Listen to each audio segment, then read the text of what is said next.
Muy buenas, les habla el ingeniero Humberto Fernández Serrano de Tridesur. En esta oportunidad vamos a desarrollar el procedimiento paso a paso para la obtención del diagrama de interacción de columnas circulares según AASHTO LRFD del 2017. Comenzamos con los datos del problema. Tenemos una columna de 50 centímetros. Tenemos 16 fierro principal 16 milímetros, cantidad 10 barras, o sea, tenemos 10 barras de 16 milímetros. El estribo es diámetro 10 milímetros. La norma AASHTO LRFD del 2017 nos recomienda utilizar estribos de 10 milímetros. Podemos repasar un poco cuáles son las recomendaciones para estribos según AASHTO LRFD. Vamos a revisar por acá. Fíjense, nos indica el 2004 y el 2017. La 2004 nos indica que los estribos deberían ser número 10 para fierros principales número 32 o menores. En el 2017 nos indica una cosa similar, nos indica que estas recomendaciones nos sirven para hormigones menores a 15 KE6, que es una alta resistencia, ¿no? Podemos obtener 15 KE6 en megapascales. Estaríamos hablando de 100 megapascales. Nosotros tenemos hormigones en nuestro medio que llegan a 35 o 40 megapascales. Entonces no tendríamos ningún problema. Nos dice que utilicemos varillas de estribos número 3 para barras principales número 10. Número 3 estaríamos hablando de 3 octavos de pulgada o 10 milímetros. Estaríamos en iguales condiciones. El 10 octavos estaríamos igual hablando de 32 milímetros. Entonces tenemos básicamente lo mismo. En cuanto a la separación, igual para barras número 9, si hablamos de la barra número 9, sería unos 9 octavos de pulgada. Estaríamos hablando de 29 milímetros, que no existe en nuestro medio. Estaremos hablando entonces para barras de 25 milímetros para abajo, que debemos tomar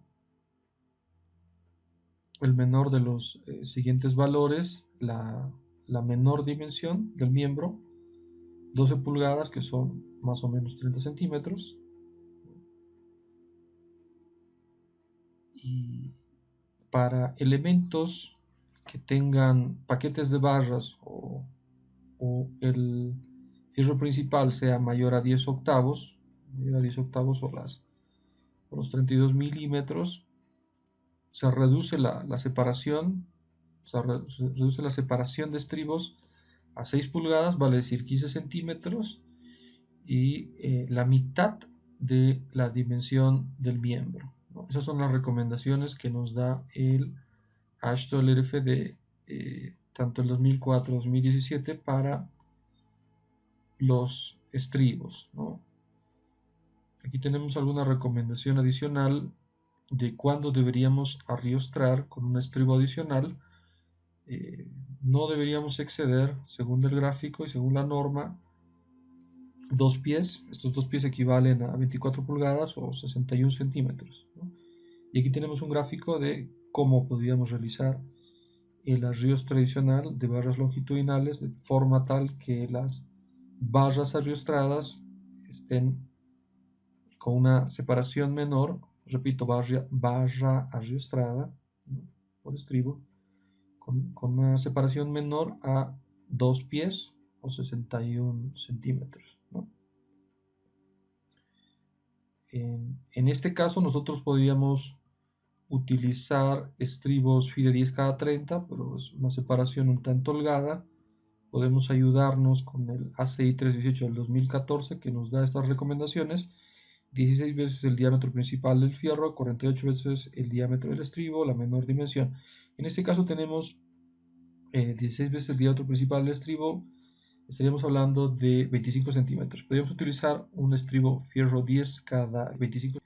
Bueno, ya que estamos por acá, también podemos ver un poquito del tema de recubrimientos. Lo que nos interesa en 2004 y 2017 es el tema de columnas. Fíjense, ahí tenemos la tabla específica del 2004, la tabla específica del 2017. Buscamos por acá pilares y pilares hormigonados in situ. Tenemos para ambientes no corrosivos 50 milímetros, ¿no? 5 centímetros. Y bueno, acá se tienen, es un poco más restrictiva la 2017 en cuanto a recubrimientos, pero en nuestro medio solemos utilizar esos 5 centímetros. En el esquema que veíamos acá, veíamos igual esas 2 pulgadas o 5 centímetros, que es lo usual en columnas, ¿no? Entonces estábamos viendo el tema de los estribos, el tema del recubrimiento. Hemos visto el tema de los estribos, correcto, 10 milímetros, 5 centímetros de recubrimiento. Vemos una sencilla línea de programación que lo que hace es identificar, en función al número de barras, identifica el número de filas de acero principal. Vamos a ver un gráfico para que se entienda un poco mejor. Fíjense, esa sería nuestra primera fila y tiene un peralte. Esa es nuestra segunda fila, que coinciden dos aceros en esa fila. Tenemos el siguiente peralte y así sucesivamente. Fíjense, tenemos 1, 2, 3, 4, 5, 6 filas. Entonces, lo que hace esta línea de programación es determinar el número de filas, ¿no? Determina el número de filas. En cuanto al ángulo alfa, el ángulo alfa es el ángulo entre dos barras consecutivas respecto del centro, ¿no? O sea, básicamente tengo dos fierros consecutivos, puedo calcular el ángulo que hay entre esas dos barras y que no es nada más que dividir 360 grados entre las 10 barras y tengo 36 grados. El radio, obviamente, de medios, calculo el peralte, el primer peralte, el peralte de la primera barra. Ese peralte va a ser igual al recubrimiento geométrico más el fierro del estribo, recubrimiento geométrico más el fierro del estribo, más un medio del fierro principal. Luego tengo que calcular un valor R', que es el radio que pasa por los centros de gravedad de las barras principales. Básicamente pasa por todos los centros de gravedad o centroides de las barras principales, ¿no? El área bruta la tienen ahí. El área de aceros, lo propio, el número de barras por el área de cada una de las barras, ¿no? Lo tenemos por ahí. El módulo de deformación longitudinal del acero es 29.000 KSI. Eso viene establecido en este código, en el LRFD del 2017, en ese artículo específico, ¿no? Entonces aquí me indica 29.000 KSI, que puede ser tomado, puede ser asumido como 29.000 KSI, ¿no? Si nosotros tenemos un valor de fábrica, si tenemos ensayos, también podemos utilizar los valores que tengamos de fábrica o de laboratorio en caso de que hubiéramos realizado alguno de los ensayos. Para calcular los siguientes peraltes, fíjense que gráficamente este peralte 2 queda determinado de la siguiente forma. No es nada más que descontar del radio, descontarle esta porción que está marcada en azul, ¿no? Que está marcado en texto azul, R' coseno de alfa. Si yo descuento esos dos, obtengo el segundo peralte. Y lo tenemos por ahí. De forma análoga puedo calcular los siguientes peraltes, el peralte 3, el peralte 4, hasta el peralte 6, ¿no? También puedo verificar eso, fíjense, en un gráfico a escala. Voy desde 6.8 hasta 43.2. Desde 6.8 hasta 43.2. Ok, estamos bastante bien. Tenemos las áreas de acero. Sabemos que el área de un fierro de 16 es 2.01, lo tenemos por acá. En la siguiente fila tenemos 2 aceros, la siguiente también tenemos 2, 2, 2, fíjense, y la última fila tenemos un acero simple. Eso lo tenemos detallado por acá, ¿no? Nada más que las áreas de los aceros por cada fila, como mostrábamos en este gráfico, ¿no? Esa es la fila 1, esta es la fila 2, esta es la fila 3, etc. Muy bien, tenemos los aceros, tenemos la armadura por fila, calculamos un valor beta 1 que está establecido en el código en el artículo 5.6.2.2, lo tienen por acá, aquí tienen la página. ¿Qué es lo que me indica? Lo que me indica es que el coeficiente beta 1 viene dado por esta expresión, que usualmente es 0.85 siempre y cuando el hormigón sea máximo 4 KSI o aproximadamente 28 megapascales. Y por cada KSI que sobrepase los 4 KSI, se le aplica una reducción de 0.05, ¿no?, por cada KSI. Muy bien, por ejemplo, para 35 megapascales, el coeficiente beta 1 ya no es 0.85, sino es 0.80, ¿no? Aquí tienen la tablita de simplemente aplicar lo que nos indica el código. El código también nos habla de un coeficiente alfa 1, el código también nos habla de un coeficiente alfa 1 que viene representado en este gráfico. Fíjense que la altura del bloque de compresión es proporcional al eje neutro y está relacionado con el beta 1 que tenemos por acá, que es más o menos conocido que es conocido en el ACI 318 y lo teníamos por acá, ¿no? Que hasta 28 megapascales tenemos 0.85 y conforme vayamos aumentando 7 megapascales o KSI, que es más o menos lo que tenemos por acá, se le aplica una reducción, ¿no? Y fíjense que estos 4 KSI no son nada más que esos 28 megapascales, un KSI, 7 megapascales, etc. Y no puede exceder a 0.65, ¿no? Para 55 megapascales no puede ser menor a 0.65. Muy bien. El código también nos menciona que para hormigones de alta resistencia, por encima de los 69 megapascales, casi 70 megapascales, ese coeficiente alfa 1, que nosotros conocemos usualmente como 0.85, sufre una alteración. Nosotros conocemos que esa profundidad, que esa compresión es del 85% de F'C. Pero el código nos indica que puede sufrir una alteración para hormigones de alta resistencia de entre 70 y 100 megapascales, sacándose estas reducciones de 0.02 por cada KSI de exceso en 10 KSI, ¿no? Ahí tienen. Esto en nuestro medio no lo vamos a aplicar, pero tal vez en otras partes del mundo, como Estados Unidos o Europa, si tienen hormigones de alta resistencia, por lo tanto podrían llegar a aplicar el coeficiente alfa 1, ¿no? Muy bien, continuamos. Aquí teníamos el coeficiente beta 1, claramente 0.85, porque nuestro hormigón es de 21 megapascales, o 210 kilos centímetro cuadrado. Otra cosa importante es determinar uno de los primeros puntos que se debe determinar al diagrama de interacción es la condición de carga axial. La condición de carga axial, fíjense, viene dada en la página 398 del LRF del 2017 en este artículo en particular. ¿Qué me indica? Que para elementos con refuerzo en espiral se aplica esta expresión y refuerzos de estribo se aplica esta expresión. Entonces tenemos 0.8 ojo que está en carga nominal. Entonces para que sea carga última se le aplica el coeficiente de reducción que vamos a ver ahora y por la carga nominal inicial. Esa carga nominal inicial viene dada dentro de esta expresión.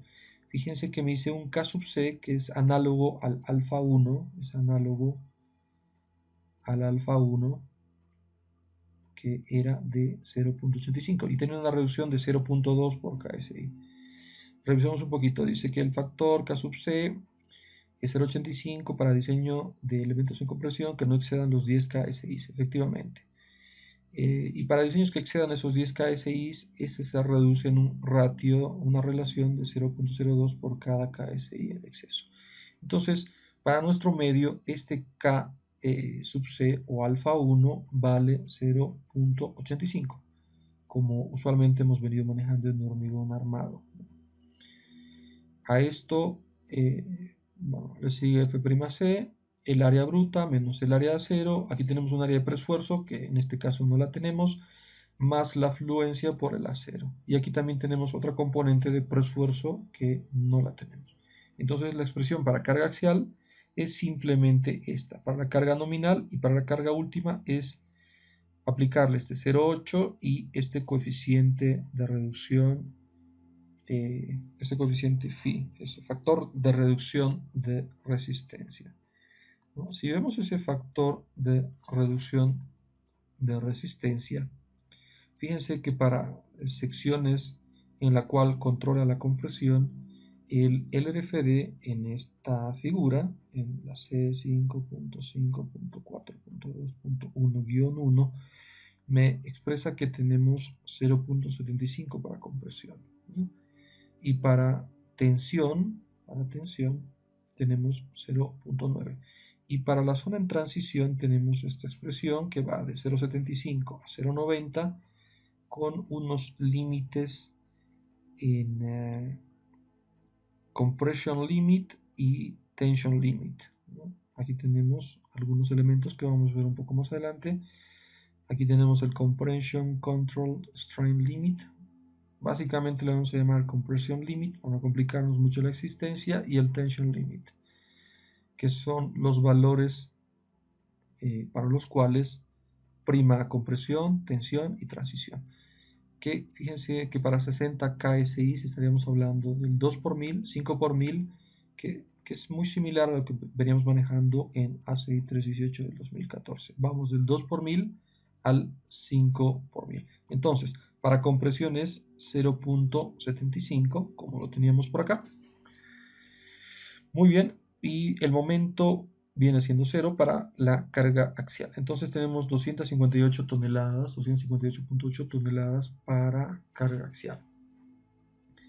Si queremos revisar la condición balanceada como un punto característico del diagrama de interacción, simplemente calculamos la profundidad del eje neutro balanceado. Recordemos que la condición balanceada se da a partir de que dos cosas sucedan simultáneamente: que el hormigón alcance su deformación unitaria última del 3 por 1000 y a su vez comience a fluir el acero de la fibra más traccionada, en este caso el que va en el peralte 6, ¿no?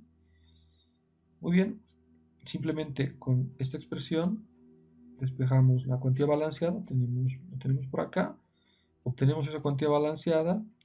Y bueno, aquí tenemos el compression limit y el tension limit. Aquí los habíamos detallado en la norma, el 2 por 1000, 5 por 1000. Si aplicamos la ley de Hooke, sabemos que el esfuerzo es proporcional a la deformación unitaria mediante el módulo de deformación longitudinal.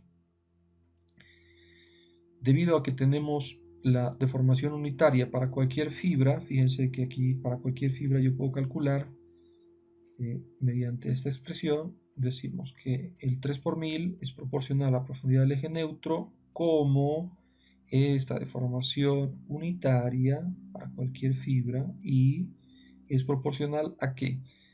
A el eje neutro menos el peralte en I, menos ese peralte. Por ejemplo, si esa se llama deformación 1, será deformación unitaria 1, profundidad del eje neutro menos el peralte 1, porque recordemos que vamos respecto de ese ángulo de curvatura, ¿no? Muy bien, entonces con esta expresión podemos obtener los esfuerzos. Fíjense, vamos a cambiar la nomenclatura de sigma por esfuerzo en la fibra 1, en la fibra 2, etcétera, etcétera. Entonces, calculamos, como tenemos la profundidad balanceada del eje neutro, podemos calcular la altura del bloque de compresión balanceada. La tenemos por acá. Entonces, una vez que hemos calculado esa profundidad me va a ayudar más adelante a obtener la fibra más traccionada, que vamos a ver un poco más adelante. Entonces, tenemos la ecuación de esfuerzos, y fíjense que la ecuación de esfuerzos ha sido deducida cuando la fibra está comprimida, y ahí tomamos signos positivos. Si resulta que el peralte sobrepasa C, ese término se vuelve negativo, por lo tanto el esfuerzo cambia y se vuelve negativo. Entonces, los valores que nos den positivos son de compresión, los valores que nos den negativos son de tracción. Entonces, tenemos compresión en la fibra 1, compresión en la fibra 2, a su vez en la fibra 3, y luego comenzamos a tener tracciones. Y como habíamos partido de que la fibra 6, la más traccionada, alcanzó la fluencia por la condición balanceada, efectivamente llegamos a fluencia en la fibra 6. Calculamos la deformación unitaria de la fibra más traccionada, que en este caso en particular es de la fibra 6, del fierro de la línea 6, ¿no? Entonces calculamos ese valor y tenemos un 2 por 1000. Recordemos que vamos del 2 por 1000 al 5 por 1000. Entonces, al tener un valor un tanto, si fuera 2 por 1000, esto debería valer exactamente 0.75. Pero como es levemente mayor, aplicamos la expresión donde decimos 0.75 más 0.15, la deformación unitaria más traccionada menos el compression limit sobre el tension limit menos el compression limit. Y esto va desde un valor mínimo de 0.75 hasta un máximo de 0.90. Aquí tenemos el valor de ese coeficiente de reducción de resistencia. Entonces aquí hay una explicación de que el signo positivo comprime, como teníamos acá, la deducción está realizada para ese valor, y caso contrario tracciona. Entonces tenemos compresión, compresión, compresión. Ya aquí calculamos las fuerzas, que no son nada más que las áreas de cero por los esfuerzos. Entonces, ¿cómo nos quedan estos valores? Estos valores de forma gráfica nos quedan de la siguiente forma. Fíjense, las tres primeras fibras comprimen y acompañan a la compresión del concreto, y las siguientes fibras traccionan y están en contra. Si yo quiero obtener la compresión o tracción del elemento, no tengo nada más que sumar. Vamos a sumar compresiones y vamos a descontarle tracciones. A efectos de programación vamos a sumar, fíjense por acá, la compresión del concreto más la compresión de la 0.1 más la compresión de la 0.2 más la compresión de la 0.3, y aquí de forma genérica le colocamos compresión de la 0.4, pero como es negativo se va a descontar, se va a restar. La compresión de la 0.5, lo propio, es negativo, se va a descontar, y la compresión de la 0.6 se va a descontar. Muy bien. El ángulo θ lo tenemos, fíjense, ¿para qué necesito el ángulo θ? El ángulo θ lo necesito para determinar el área comprimida, que es la que está sombreada, y el centroide respecto del centro de la columna. Entonces, para ese efecto calculamos un ángulo θ, que no es nada más que calcular el coseno de esta expresión, que sería el adyacente sobre la hipotenusa. Y el adyacente no es nada más que todo el radio menos la altura del bloque de compresión, la altura del bloque de compresión sobre la hipotenusa. Ahí tenemos el ángulo θ. Calculamos el área del concreto, el área comprimida del concreto. Eso lo tenemos deducido por acá arriba. tenemos el centroide, tenemos el área del concreto, aquí también tenemos el centroide completo, el centroide por partes, etc. Esa deducción se las dejo para estudiarla un poco. Ok, entonces nos habíamos quedado en el ángulo θ, el área del concreto, el centroide. Fíjense que nos da 12.37 centímetros. Del centro de gravedad a centro de gravedad. El centro de gravedad de la columna a centro de gravedad del elemento, ¿no? La compresión del concreto no es nada más que el famoso 0.85 de F'C, que habíamos visto que este coeficiente puede reducirse para hormigones de alta resistencia.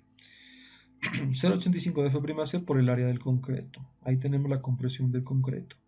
Entonces, según el gráfico, vamos sumando o restando con los correspondientes signos. Para el tema de momentos, fíjense, para el tema de momentos sacamos sumatoria de momentos respecto del centroide de la columna. Entonces, si asumimos un sentido antihorario como positivo, fíjense, este elemento me da positivo. La compresión del concreto me da positivo. La siguiente fibra, positivo. La siguiente fibra, positivo. Y cuando sumo los siguientes elementos, miren, también me da positivo. Fíjense, sigue siendo antihorario. Entonces estos elementos siguen siendo antihorarios. Ahora bien, por programación, ahora les explico la programación. No tenemos que hacer otra cosa que multiplicar. Para sacar momentos, sabemos que un momento es fuerza por distancia. Multiplicamos la fuerza de CS1, C sub S1, multiplicada por su brazo. Y el brazo vendría siendo el radio menos el peralte 1. Y así sucesivamente. Va a ser la siguiente fuerza por el radio menos el peralte 2. ¿No? En los tres primeros no tenemos problema. Fíjense, eso viene expresado por acá. La fuerza compresiva del concreto, lo propio. Viene siendo la fuerza compresiva del concreto multiplicado por su y al centro de gravedad. En la fibra 1 no tengo problema, es R menos D1. En la fibra 2, R menos D2, R menos D3. ¿Dónde podría presentarse algún problema? Fíjense, cuando yo resto R menos D4, recordemos que D4 ha sobrepasado al radio. D4 es un valor 30 centímetros, es mayor a 25 centímetros que era el radio. Entonces, esta expresión, este valor en particular me da de signo negativo, pero esta compresión del concreto es de signo negativo. Entonces, el signo negativo de esta expresión con el signo negativo de esta expresión me da menos, por menos me da más. Y efectivamente va a seguir sumando el momento. Esto, recordemos, era antihorario positivo, y esto es lo propio, antihorario positivo, antihorario positivo. Entonces no tenemos mucho problema en esa programación.